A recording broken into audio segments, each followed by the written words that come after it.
Русский человек к свободе не готов. Пьете, да? Все пропили.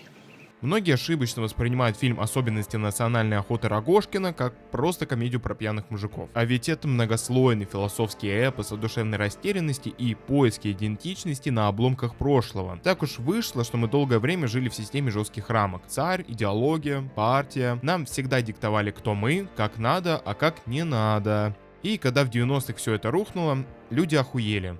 Свобода превратилась не в праздник, а в тяжелейшее испытание тишиной и неизвестностью. Герои Рогожкина уезжают в лес не ради охоты, а в попытке спрятаться от реальности, которую больше не понимают. Там можно притвориться, что ничего не изменилось. Генерал до сих пор авторитет, а водкой пытаться заглушить обсуждение главного вопроса. Кто они теперь?